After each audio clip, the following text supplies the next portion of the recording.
obviously these developments are still coming out. We don't know exactly what the text messages said. And it seems to be a conversation between the chief technical pilot and another pilot. If it is true that he felt that he was misleading the FAA, why are there not messages between him and Boeing, him and the CEO, him and the rest of Boeing that show him saying, hey, this plane is not safe? There doesn't seem to be any paper trail linking his misleading feelings with actual actions and pointing this out to the rest of the Boeing executive staff. So we don't have that, number one.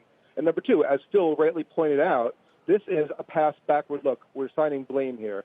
The ongoing thesis on Boeing is the plane going to come back in service? And we believe it will. Will it be safe when it does? We believe it will, because it will be the most scrutinized emergence of a plane in history.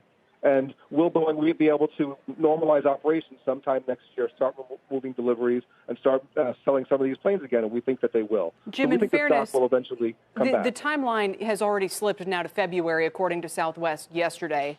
If the timeline continues to slip, then this notion that the plane is coming back in service gets further and further away, not to mention this again undermines its confidence with the flying public. I understand what you're saying, that people will go, oh, it's going to be the most tested plane of all time. But this is a big setback for Boeing. What if this plane never gets back in the air?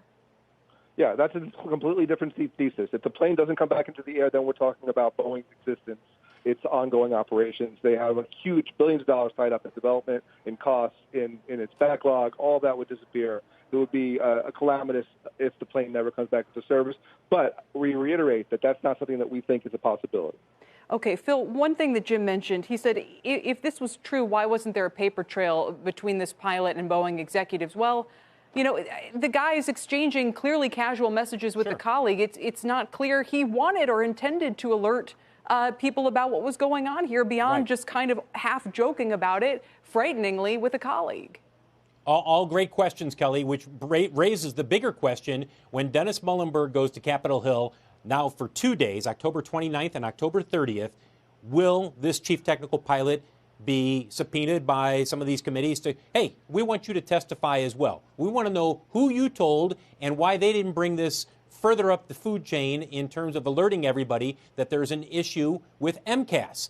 So I wouldn't be surprised if you find out at some point when they announce who's going to be appearing at this hearing that the chief technical pilot will be there. Or will there also be Boeing board members? And the reason I bring this up, Kelly, is because long ago, me and other reporters, we continually ask this question of Boeing, why don't you bring in an outside investigator? Why don't you bring in somebody and they can say, we're going to do a full cleansing of what happened with the MAX. And I said, at least that way, you can say, we have somebody who's independent looking at this. Yeah. And time and again, Boeing said, nope, our board has made it clear that we're going to investigate this. We have the right people to look into this. Well, if that's the case, and if this document was known about months ago, and it's just now being turned over to the DOT and to the FAA, I mean, that raises serious questions. And finally, Jim, you maintaining your $406 price target on Boeing, or does that have to come down?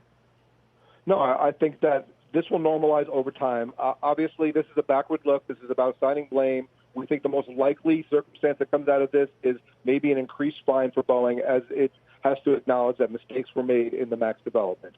But in terms of the going forward thesis on Boeing, like I said before, this plane is going to come back into service. It's going to be safe when it flies. The flying public will eventually come to realize that, and Boeing will be able to normalize operations and the stock price will recover.